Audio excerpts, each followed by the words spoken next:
So today we're continuing our reading of Srimad Bhagavatam, the third canto, entitled The Status Quo. And we're on chapter 1, entitled Questions by Vidura. And today we're on text 13. Please repeat. Om Namo Bhagavate Vasudevaya. Om Namo Bhagavate Vasudevaya. Om Namo Bhagavate Vasudevaya. Om Namo Bhagavate Vasudevaya. Om Namo Bhagavate Vasudevaya. Om Namo Bhagavate Vasudevaya. Text 13. Please repeat. Sa esha dosha purusha dvidaste. Sa esha dosha purusha dvidaste. Sa esha dosha purusha dvidaste. Sa esha dosha purusha dvidaste. Grihan pravishto yamapatyamatya. Grihan pravishto yamapatyamatya. Grihan pravishto yamapatyamatya. Grihan pravishto yamapatyamatya. Pushnasi Krishna vimukho katashri. Pushnasi Krishna vimukho katashri. Pushnasi Krishna vimukho katashri. Pushnasi Krishna vimukho katashri. Tyajashva shaivam kulakoshalaya. Tajasva Tyajashva shaivam kulakoshalaya. Tajasva asai shvam kula kaushala. Sa esha dosha purusha dvidaste. Sa esha dosha purusha dvidaste. Grihan pravishto yamapatyamatya. Grihan pravishto yamapatyamatya. Pushnasti Krishna vimukho katashri. Pushnasti Krishna vimukho katashri. Tyajashva shaivam kulakoshalaya. Rajas shaivam kulakoshalaya. Chant. Sa esha dosha purusha dvidaste. Sa esha dosha purusha dvidaste. Grihan pravishto yam apatyamatya. Grihan pravishto yamapatyamatya. Pushnasi Krishna vimukho katishri. Pushnasi Krishna vimukho katashri. Tajesvi asaivam kula kaushala.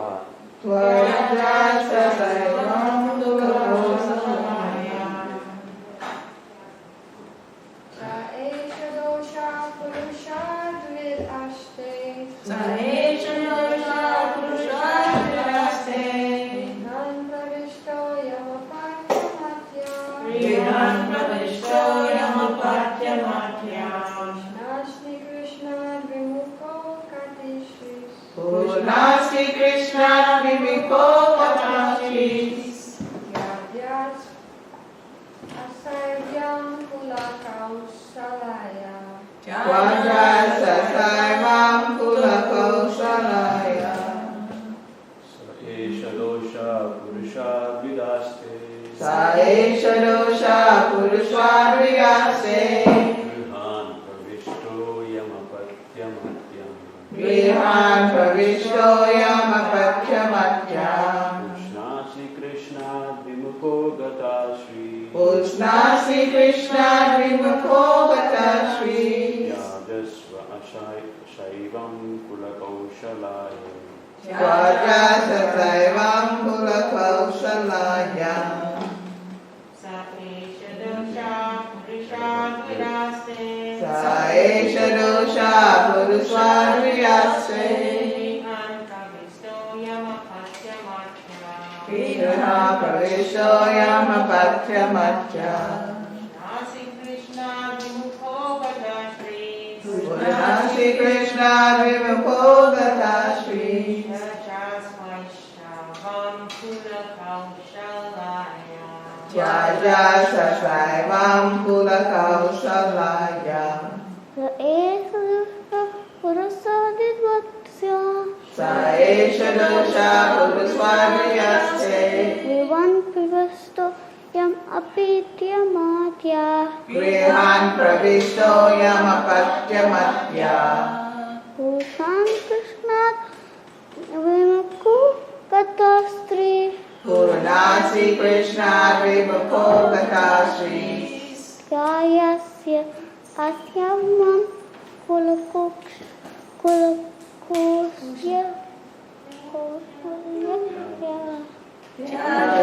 Sarvam kulakausalaya.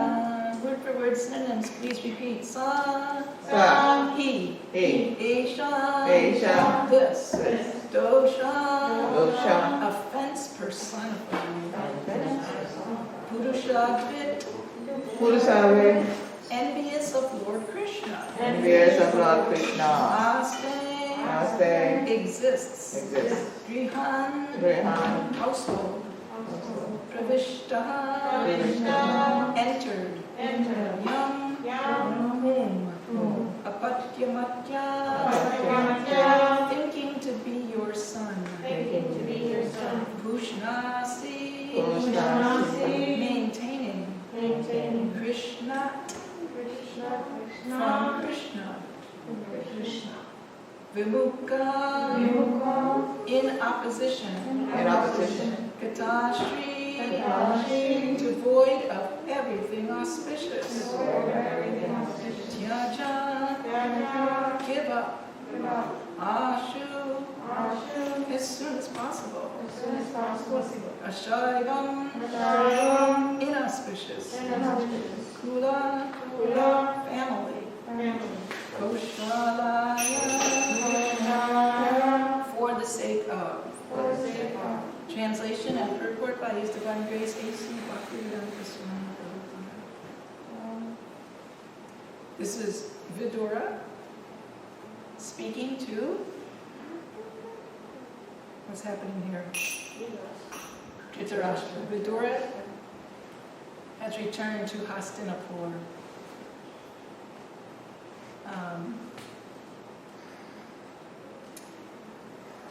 So peace, after the peace, I'm sorry? after the peace proposal. Yeah, so Sutta Goswami is replying to the sages of Naimisharanya, and he's repeating this history that he heard Shukadeva speak to Parikshit. And the sages of Naimisharanya, back in Canto 1, were told by Sutta Goswami in just one verse, very brief mention, Sutta Goswami mentioned how Vidura had gone on pilgrimage and met Maitreya, and that they had transcendental discussions. Then since Canto 1, nothing's been said about Vidura and Maitreya's discussion. So then in Canto 2, the sages of Naimisharanya are hearing Sutta Goswami repeat Shukadeva Goswami's explanation to Parikshit Maharaj, centered upon the creation. Canto 2, if we recall, is called the cosmic manifestation. So in Canto 2, the sages of Naimisharanya are patiently listening to Sutta Goswami describe the Virat Purusha, the Purusha avatars, the whole process of creation, etc., etc., etc. Then when we come to the end of Canto 2, the sages, after being very patient through all of that, they kind of interrupt, if you will. And Shanaka Rishi says to Sutta Goswami, "Oh, Sutta Goswami, could you, go back to what you mentioned way back there at the beginning of the first canto? Could you please tell us about the transcendental discussions that happened between Vidura and Maitreya? Because certainly such questions and answers between two fantastic elevated souls must be worthy of hearing. And we're very anxious to hear such things." So now Sutta Goswami is turning from discussions on the creation of the material world to directly address Shanaka Rishi's request to hear about the discussion between Maitreya and Vidura. So he tells the sages that I will in fact tell you about the discussions between Maitreya and Vidura by repeating how I heard about it from Shukadeva and Parikshit. I was in and out, but isn't there a chapter in the first canto about Panda's retired family and the age of Kali? Isn't there a section there where George is coming back from this discussion and he's telling his older brother, or am I getting Mahabharata mixed up? That somewhere in the first canto or something, he comes back and chastises Dhritarashtra that he has to leave the house. And that's after he's heard this. So there is a lot of... just kind of disjointed. Yeah, I mean, you very nicely described it, but it also there was this... Yeah, but there's no discussion about Maitreya and Vidura's discussion, is my point. No, but we know that he just came back from somewhere. Yeah. So now, in order to discuss Maitreya and Vidura's Q&A back and forth, there's a background being given to put it in context, because the sages were actually asking, why did Vidura leave Hastinapur? Because the Shukadeva Goswami told Parikshit that your house in Hastinapur, Krishna considered it his own. And Prabhupada in that purport said, Krishna considered it like he would Vrindavan, his very own. So why would Vidura quit such a house? You know? So anyway, so now there's this background being given. So now we're hearing about how Vidura, he went on pilgrimage.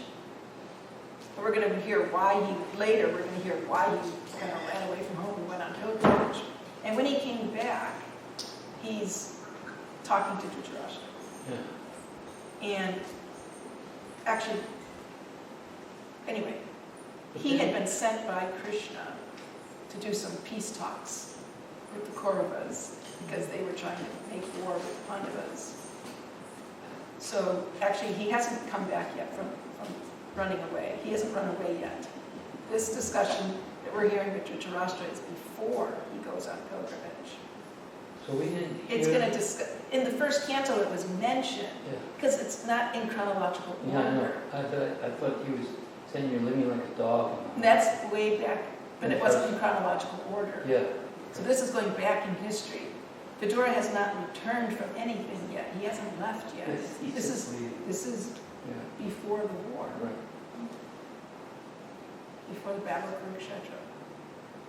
Vidura was sent by Krishna to do some peace talks, and it didn't work.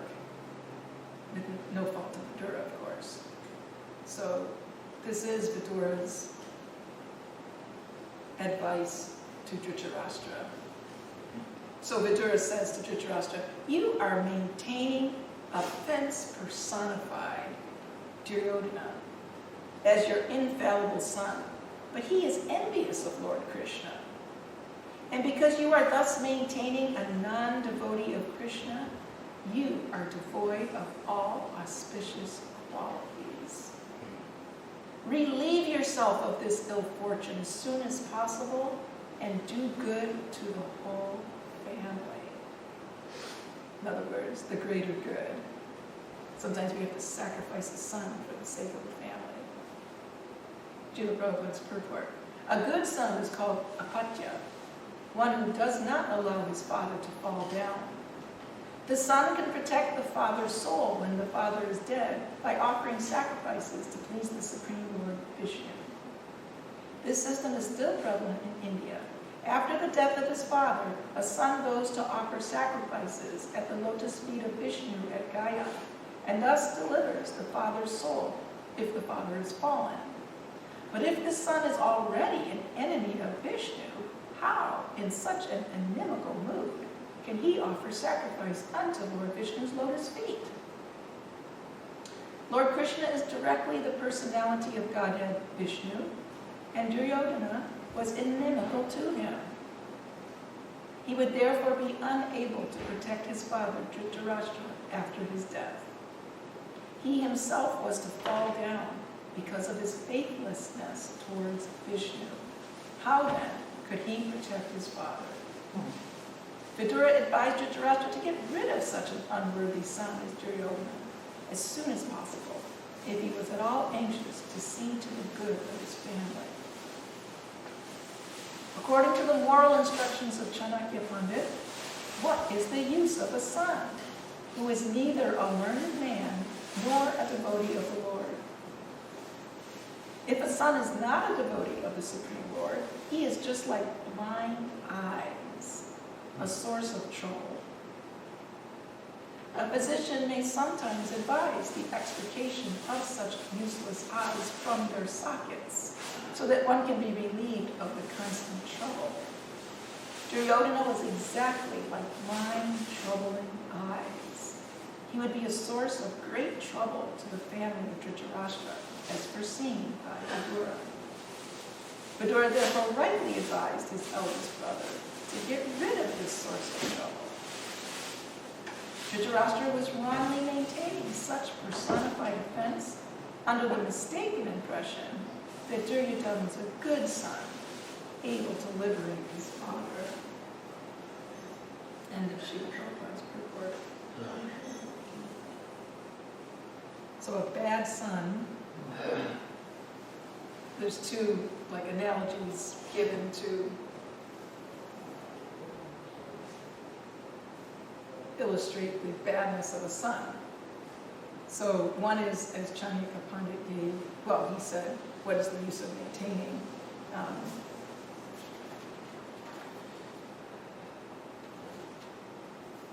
Chanakya Pandit said that, what is the use of a son who's neither learned nor a devotee of the Lord? So Prabhupada quotes two different analogies. He says that a bad son is compared to urine. That from the genital, both semen and urine is generated. But from semen, one produces life. But from urine, nothing worthwhile is produced. It's garbage. Just get rid of it. So a bad son is compared to urine. And then this other example, that a bad son is compared to blind, diseased eyes, which actually cause us more trouble than they're worth, so just extricate them. So this is Vidura's advice to Dhritarashtra. He not only says that Duryodhana is offense personified, and that therefore Duryodhana will fall down due to his being inimical to Lord Krishna, and therefore he will have no ability to save his father from hellish afterlife. But he says that Duryodhana's offensiveness will bring ruin to the whole family. Even they may all be good, but one bad apple spoils the whole basket of apples. So, interestingly, Dhritarashtra was not a bad person from birth. We hear about many evil people taking birth. They're just evil from the get-go. You know, like Hiranyakashipu and Kamsa, and so many demons. They're just demons from the get-go. But Dhritarashtra was not a bad person. He actually comes from high parentage.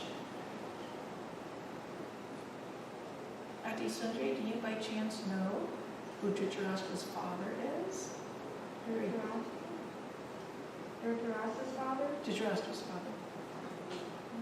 No.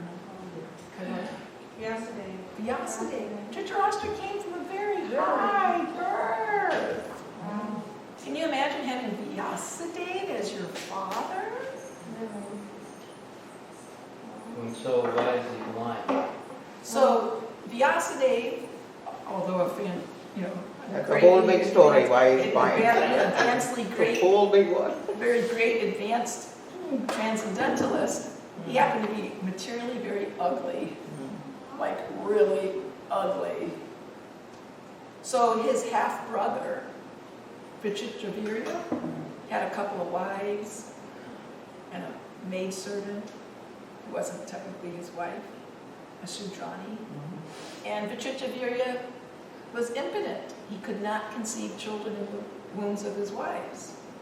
So Vichitravirya's mother requested Vyasadeva, who is Vichitravirya's older half-brother, to please you come and impregnate Vichitravirya's wives. He also died, Chitravi also died. Yes, When- thank you.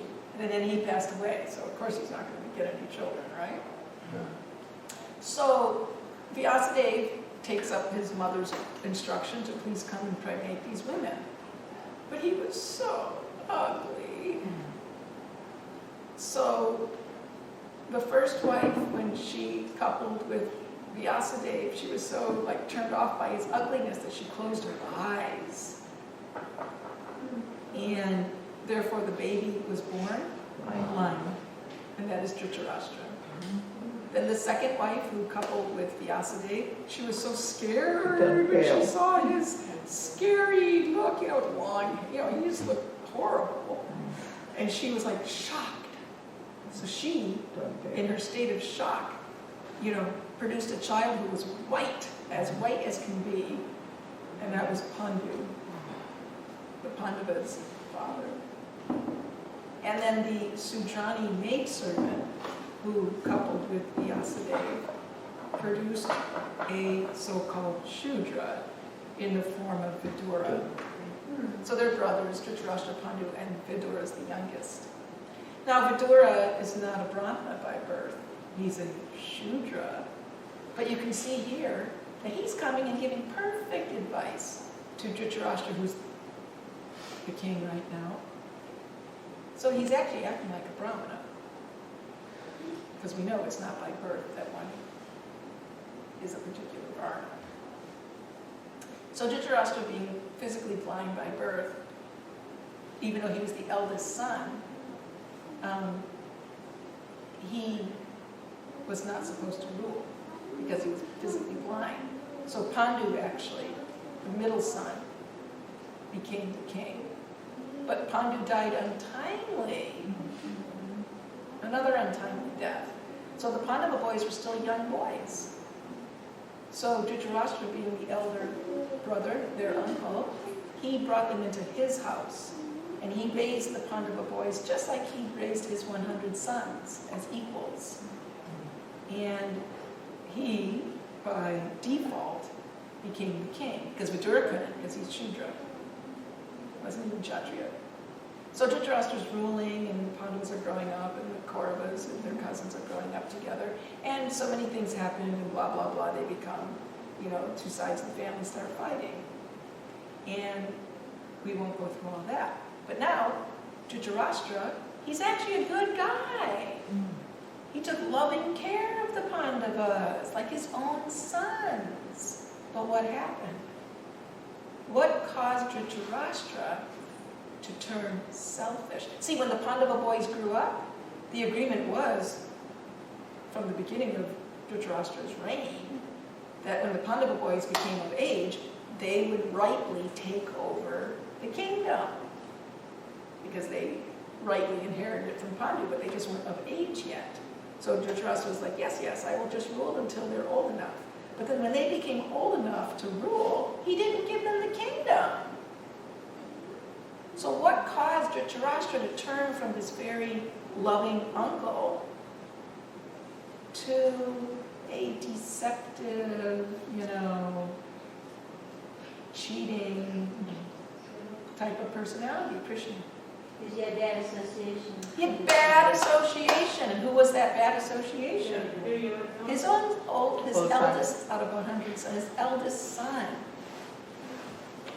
So this shows how you can be born in a high family, good education, you can be a really good person, but by bad association, one becomes drawn down to that platform. Especially when that bad association is a family member, because we have this emotional tie to them. So we become very affected by family members, more so than non-family members.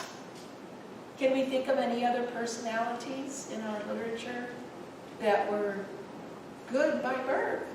Some kind of, high birth, but later became like demons, bad people, due to bad association. So, Can we think of any others? So Ajamil was one example.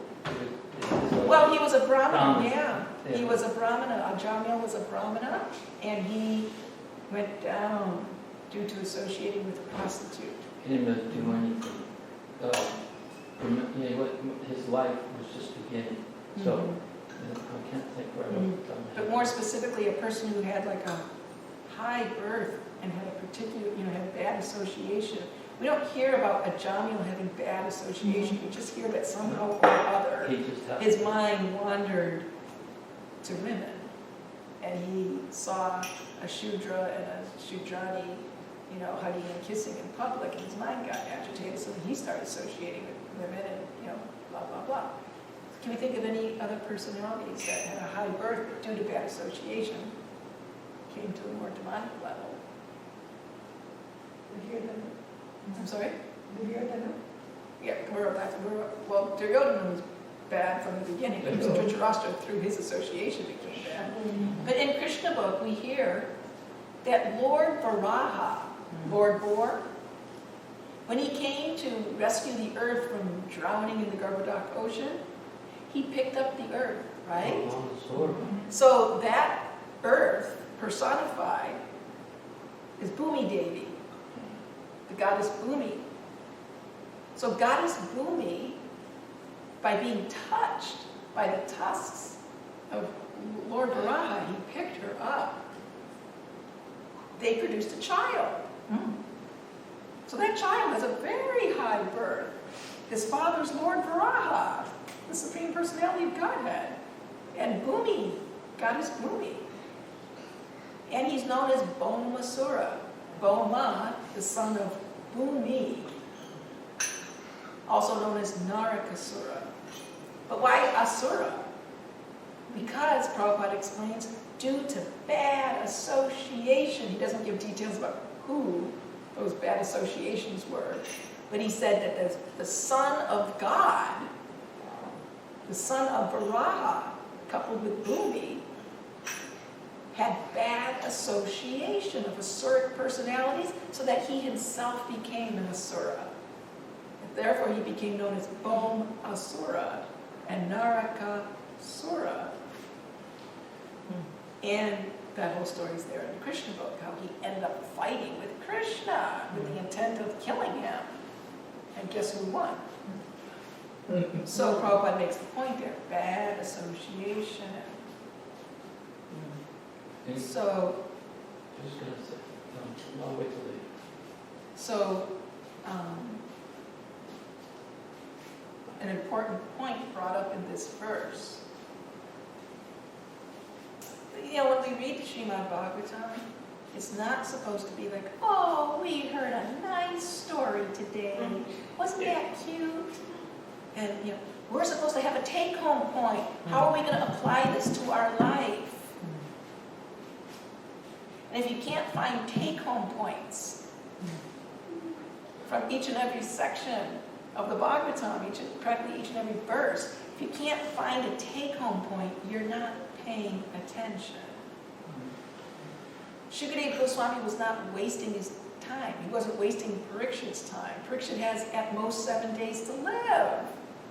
He's not wasting his time just blah, blah, blah, blah, blah. There's no take-home points.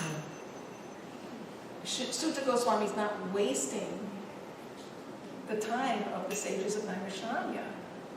He's giving them take-home points, something to edify our character, what have you. So what is the take-home point from this particular instruction by Vidura? Vidura is telling his older brother, Dhritarashtra, who's supposed to be a Kshatriya, and Vidura is supposed to be a Shudra, and he's advising him, can't you see you are maintaining a fence personified in your own home in the form of your eldest son, Duryodhana. He is envious of Lord Krishna. And due to his envy of Lord Krishna, he's going to bring ruination to your whole family. Wake up. Get rid of him. Don't associate with him. Similarly, Rupa Goswami says, we have to be vigilant. If we have any hope whatsoever, any desire whatsoever, that our bhakti lata, our creeper plant called bhakti, if we have any hope of it growing and maturing into this huge tree of bhakti, a bhakti vriksha that produces unlimited nectarian fruits of love of God, if we have any hope of our bhakti lata growing to such a mature stage, we have to follow 6 do-nots. Do not do these 6 things, and we must follow 6 do's. Do these things. And in those lists of 6 do-nots and 6 do's, there's one that overlaps. It's so important, it's mentioned in both the negative and the positive way. So in the negative verse, he says, asat tyaga, give up the association of non-devotees. And the caveat is, in parentheses, even if they're your near and dear loved ones. Just like Dhritarashtra, his near and dear, Duryodhana was his oldest son. Come on. The heartstrings there. And he's telling him, give it up. Chop him like a hot potato. Rupa Goswami says the same thing. Oh, dear sadhakas who are actually interested in making advancement, please practice asat tyaga. Give up material association, even if it's a near and dear one. And then he says in the list of to-dos, how does that go?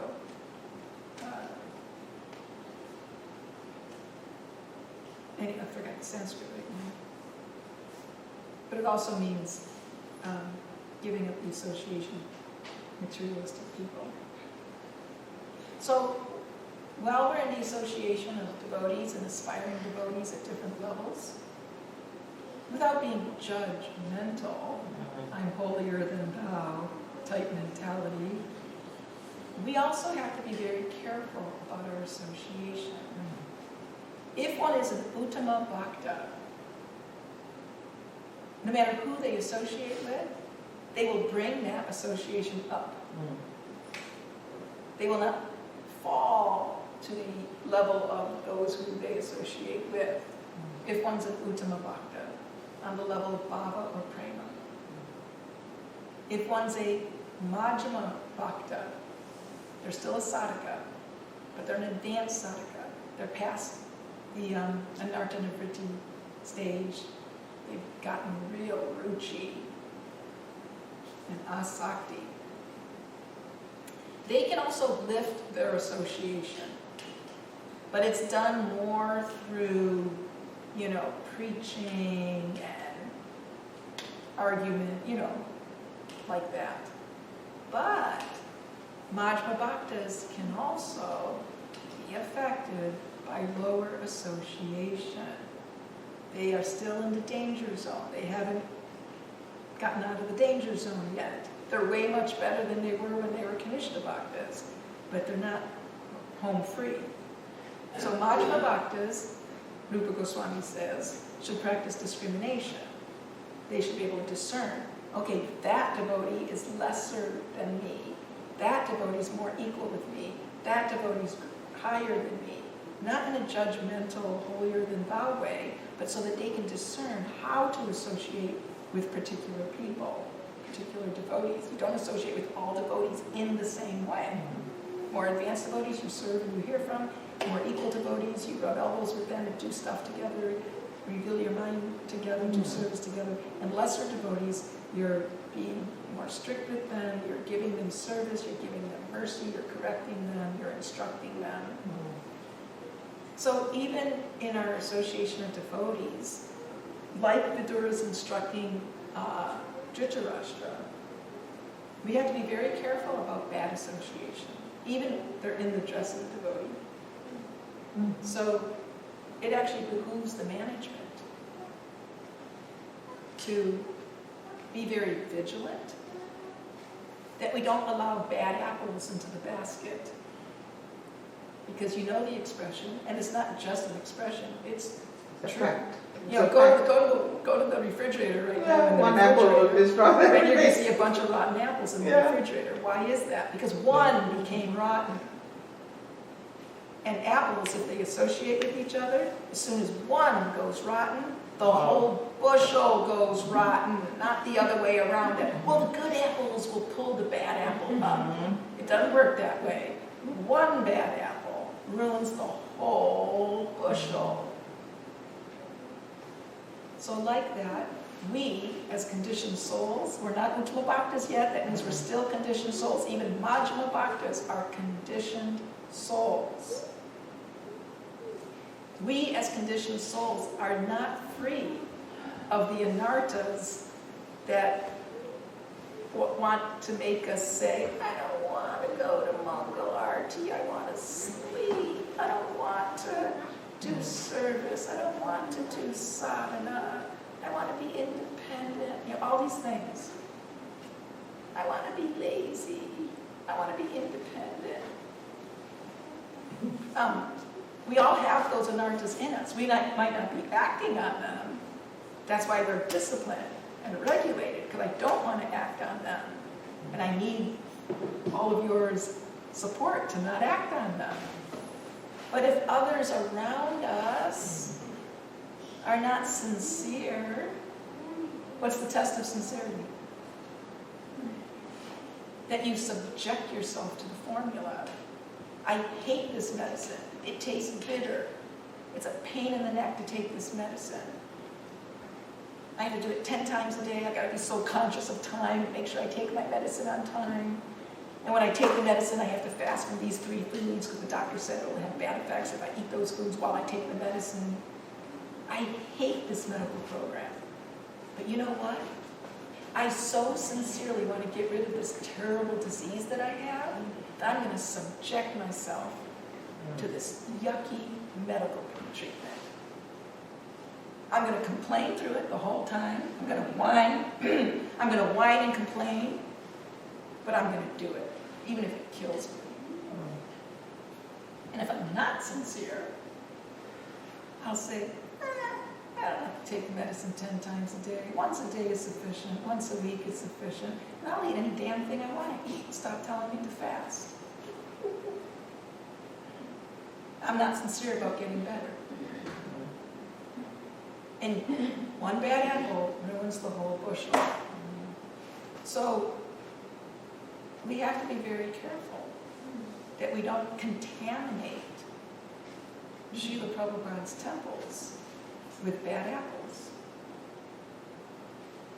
If people do not want to sincerely do sadhana and the association of devotees, if they don't want to sincerely attend the regulated programs that Prabhupada has set up for his temples, if people don't want to do full-time practical devotional service, 5-6 hours a day, which is less than what you do in the Karmi world, 8 hours a day. Thank you. You know, boo-hoo, I have to do 2 hours a day of service. I'm a slave.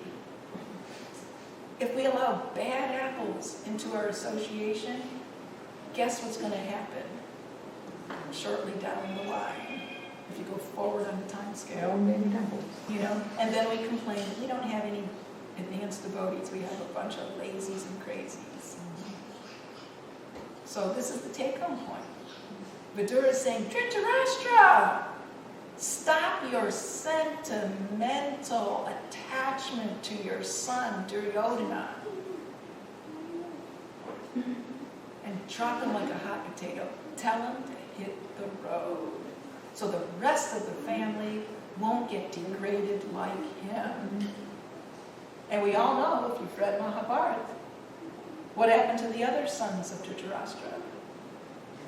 They followed suit of their older brother, and they became envious of Krishna, just like their older brother.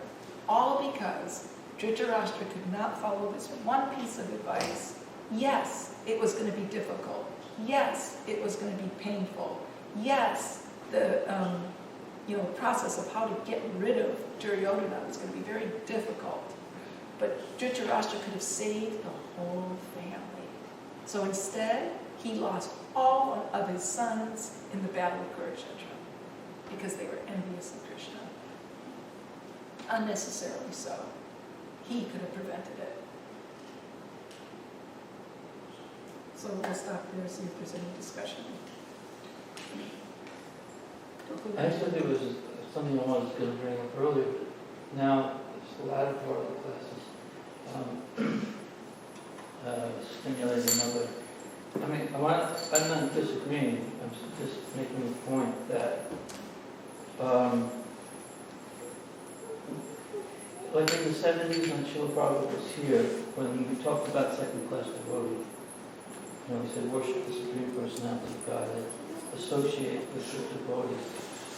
You preach to the innocent and you avoid the non-devotees. So in the temple, there was always individuals that were, the lazies and crazies were sent to the farm. That was Sent to the farm. sent to the Yeah. farm. Yeah, they were sent to New We would York. send it to New Vrindavan. That's what Prabhupada's program was. But there were certain people, there was one person who was, he milked the cow, so he did and chanted. And actually he was hiding from the law, we didn't know it. And he didn't know that the law had dropped their indictment on him. And for 14 years he served, milking the cows, not interested in Krishna consciousness, and then he found out that there was no indictment against him. Immediately left.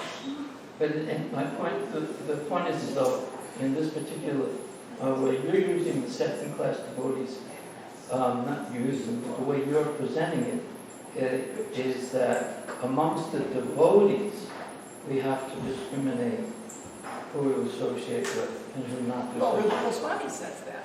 Yeah, okay, but I'm saying that the way Prabhupada applied it for us was a little differently. And the reason I'm bringing this up is I'm not disagreeing with that.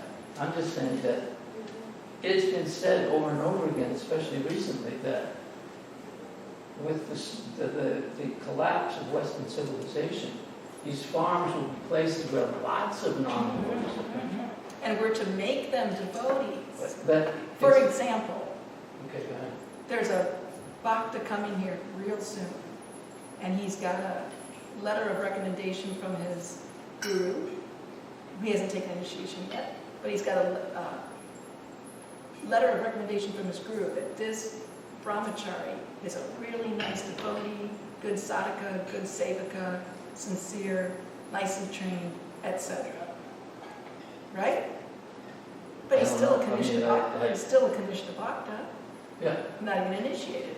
So what's going to happen if he goes to some temple somewhere, he moves into some temple, and the management allows, right now, being under Kalakanta Prabhu at the Krishna House in Gainesville, he's already accustomed to strong morning program, evening program, seva, sadhana, respect for authority, proper behavior with all devotees, etc., etc. Now, what if he moves into an ISKCON temple where the management doesn't make people follow Prabhupada's formula? How long do you think such a bhakta, young boy, is going to come and be like, wow, Jai, Hari Bol, this is a real enlivening morning program. There's nobody here. And, the people I live with in the ashram don't attend. Why should I attend? Nobody's getting on their case for only attending 5 minutes a day. Why should I attend 100% of the program all by myself with no association? Why should I do 6 hours of service a day? He's only doing 1.5 hours of service a day. Why should I be a surrendered brahmachari? That person's got independence and they're doing this and that, which I think is weird. So if we actually care about people, we should care about their spiritual life, which means we have to provide for them proper association. So Prabhupada said no lazies or crazies. Sure, maybe a lot of lazies and crazies will come here, but it's our responsibility to turn them into devotees. He didn't say that all these people are going to come to the farms and we're going to let them stay in the mode of ignorance. He said they're going to come to the farms and you are going to make them a devotee. And if you can't make them a devotee, then adios. I never seen these quotes about where Prabhupada said that we're going to make all these people devotees. My understanding was they'll be taking shelter of these farms. We'll be providing prasadam. But not a free room and board for lazies and crazies. No, obviously. They might not become Uttama Bhaktas, they might not become, Brahmanas, but it doesn't mean they're going to be lazies and crazies. They can be around the temple. They don't have to be in the temple. Yeah, there's a difference, It's not like you have a whole world's going to come here and you're going to house the whole world. And you can't even house sincere bhaktas. So that's my point. Association. We're to give people association, not take their association. We don't degrade ourselves to their level. We bring them up. And if we're not capable of bringing people up, then what kind of a devotee are we? We can't even bring people up. That means we're not going anywhere. That means we're going down. Prabhupada said, when he visited one temple, they were taking him on a tour of the temple, and they went through the lobby, and Prabhupada said, ooh, what's that aroma? It was actually Mayapur. They were going around Mayapur, and Prabhupada came by the toilet building, and it stunk to high heaven. And he said, what is this? Yuck, it stinks. Don't you guys clean it? And they said, oh, Prabhupada, that's the pilgrims that come, the local folks, they come and they pass stool on the floor. They don't even know how to use the toilets properly. They were trying to blame it on the guests. And Prabhupada said, if you tolerate the mode of ignorance, then you're in the mode of ignorance. So it behooves us to give people association. Mahalakshmi? One thing is that I heard my husband mention several times that when people come, then Prabhupada said that they'll come for work and for food and shelter, and gradually they will become Krishna conscious. Mm-hmm. And so that is our goal, to help them in that way. But one thing, when Jack Talavana was here one time, he was saying like this main part of the campus should be very strict. He says, and then if you want to have people that are not so strict, then they can, you know, like even the trailer park area. He said the standard could be a little bit less or something, but on the main campus, the devotees should be following the process. Or at least trying to. Right. Making a sincere effort. Right, you're right. And then one time my daughter, she was saying, yeah, you know, like the Brahmins, they don't like nonsense in their face, you know. And so I just kind of looked at her and I'm like, yeah, that's about how it is, you know. And so it is really important, and it is something that we talk a lot about, you know, trying to encourage the devotees that live on property to start coming, you know, to the morning program, even, you know. Like I have a hard time going to the morning, so I try to find service that I could do in the morning, you know, that makes me be here, you know. If I can't just do it on my own, then forced, by hook or by crook, you know, come, do something, you know. So anyway, I appreciate it. So yeah, I'm not trying to make any, you know, excuse me I- if I you got know, off, but I my agree. real point is that association. I agree. Association, so if new bhaktas come here, don't be surprised if you have to write their guru in a couple of months and tell them they've gone down a couple of notches, which is a very embarrassing thing to have to tell their guru that by their coming into our association, they went down a couple of notches. So if we really care about bhaktas and bhaktins and that come here for training, for association, for service, for advancement of Krishna consciousness, then we have to bend over backwards to make all facilities. Just like if you have a child, a small child, you've got to bend over backwards to care for them on every level of existence. That is our responsibility. Not that we throw them to the wolves or take that apple and put it in a bushel that already has some bad apples in it because it's inevitable that they'll become a bad apple. That was Vidura's instruction to Dhritarashtra. If you can't take that as a take-home point, well, then we don't agree with Srimad Bhagavatam. Argue with Srimad Bhagavatam, be my guest. Well, one point that was just made, that I don't think it's necessarily, I mean, it's true that the main campus should be for those devotees that are coming regularly, and we should try to get that program organized. But I don't think that just because I live down the road, I don't have to follow the same standard. No. We're talking about temple-dependent devotees. Well, everyone is temple dependent, as far as I'm concerned. Well, I mean, you know what I mean, for free room and board. So, but I don't think any, but I mean, it's Prabhupada had the standard individuals. that even We're the given- grahastas moved outside, they were supposed to still have full sadhana, full morning Right. program and everything. But you know, you can't control the whole world. So we're just talking about the bhaktas and bhaktins particularly, who come for training, who come for making advancement, etc. That we all have to be responsible. It takes a village to raise a child. We can't just, you know, have a child and then not care for them and provide for them and facilitate for them. It's a humongous responsibility to have a child. So having bhaktas and bhaktins is identical to having a child. In fact, it's more difficult because they're already adults and it's hard to teach an old dog new tricks, you know. But it's actually more difficult. At least little kids are like pieces of green bamboo that are easy to bend.